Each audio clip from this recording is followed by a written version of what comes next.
Welcome to Share Views with Stefano Barbaglio, who's my co-host, and with Tim Armstrong from Stocks Digital. How are you today, Tim? Good, thanks. Thanks for having me. Right, I hadn't heard of Stocks Digital, presumably because I'm a bit further away from its original home than I would like to be. It's an Australian company. Correct, yeah, we founded Stocks Digital about 4 years ago in Australia. We have offices both in Perth and Melbourne, and now in London. Oh, right. So you're coming into a slightly crowded marketplace, some might say. Correct, yeah, correct. I think companies are definitely spoiled for choice over here, looking for ways to raise awareness of their company and get their story out in the marketplace. Would it be fair to say they're spoilt for, they've got mediocre choice? Well, do you think it's done well here? It's not really for me to answer. I think we saw a gap in the market where we think we can slot in there and work alongside a few companies and build up our subscriber base and help work with AIM and London listed vehicles. I mean, adding value though is a difficult thing to do. I mean, is there an edge that you think that you, well, obviously would give away your secrets, but do you think you have an edge in this market? I think that what we have learned over the last 4 years working in Australia and a little bit in London through dual listed companies is if you're willing to spend some extra money in distributing the content further out there, you will get better results. So we're not adverse to going over and above the budget to try and get a further reach and to hopefully get some retail money into company X.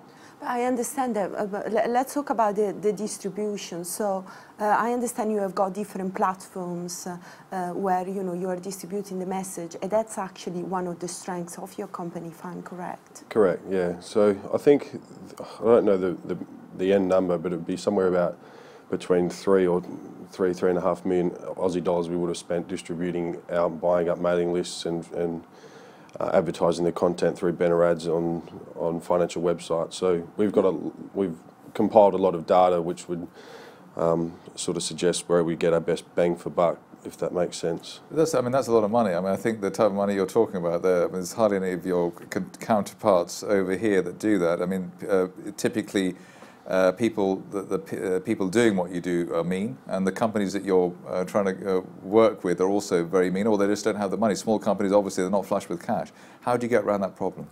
Correct. Well, we've worked with probably about 150 ASX listed stocks in that time, so we've built up our own distribution. We're happy spending money, but that's ultimately how our subscriber base is built. I think we're somewhere between 60 and 80,000 hits per week on our websites across Australia, and that's growing here in London as well. The more companies that we do, the more content we put out there, the more chance you are of building subscribers. So that's how the model works, really. Yeah.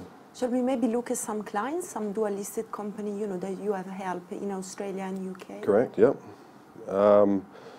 Well, Prairie Downs, a mining company, a coal company which is working in Poland. We've worked. That's actually tri-listed in Warsaw as well. So. That's one out of the Apollo Group stable. 88 Energy's we've been a big supporting client of ours, probably our biggest client over the years, and we've worked with them since I think Tangiers days as well. So it's pretty exciting times for them coming up. Berkeley Energia, which I'm sure most of you would have heard of, was a big uranium company in Spain. We think that's an interesting story and something we want to follow for the next year, 2 years, and hopefully get into production. Yeah, let's maybe focus a little bit about Berkeley. So the company a couple of years ago, was not well known in the UK market really, and then Paul Atley came in and he started, to tell the message in London, and the company changes substantially because was trading around 70p in February. Now it came down a little bit at the back of the uranium prices, a little bit struggling, but they have a very, very interesting project in Spain, which they are building up with all the support of European Union. So what's your what did you like about the company, and what did you do to help them to raise awareness, both in Australia but particularly in UK? Correct. Well, I think given that the assets are in Europe, it makes more sense for the company to have more traction here in London. I think Paul's he's a great operator. We love working with him. I think that there's still a huge upside in that company, and I think they can make money at very low uranium prices still, and everything's suggesting that the uranium price is going north. So yeah. I think they're pretty well balanced. Because that's one of the things. I mean, your Stocks Digital is as good maybe as its clients. So if you have a high-profile, successful client, people hope that the magic will rub off on them. Correct, and we have a big vetting process which we go through before we take on a client. Ultimately, our subscribers are clients of ours as well, and we need to make sure we're picking good stories and good teams that are behind these companies. So, yeah. But I mean, that's the thing. I mean, maybe other companies aren't quite so scrupulous in terms of who they take on as clients. So then their reputation suffers as well. If you have a bad client, it doesn't make you look good either. No, and I think, well, the nature of the game, you're not going to get them all right, and we've seen that over the years. I think that what we've tried to move into the sort of mid-cap, sort of the 40 to 80 million market cap companies, and I think that there's much more fundamentals around those stories than there is from, say, a 5 million gold explorer or something like that. And if we look at the sector, you know, Australia is well known for the resource sector, so, and also some oil and gas. So is that the sector that you basically are focusing, or you see a little bit of, you know, interest on healthcare or technology? Well, going back, the company, our first company was an oil and gas company. We started our website nextoilrush.com, and then the company grew from that. So we started calling or blogging, talking about oil and gas stocks, and then we moved into mining sector as being, I was based in the Perth office, and that's quite heavily mining focused, as you know. And then over the years, we've promoted a lot of tech stories as the ASX had an appetite for that. And then more recently, in the last sort of 12, 18 months, we've done a few biotech stories as well. Which is another challenge and whole other ball game, as the news flow is probably not as strong as an explorer or a mining oil and gas company. So I just wanted to ask about the difference between Australian and British investors. Are they more cynical here, more cynical there? Is it easier to get the message out here or there? Cynical is probably not the word. I think risk averse compared to the Aussie. There's nothing like a good Aussie punter, which most of us are.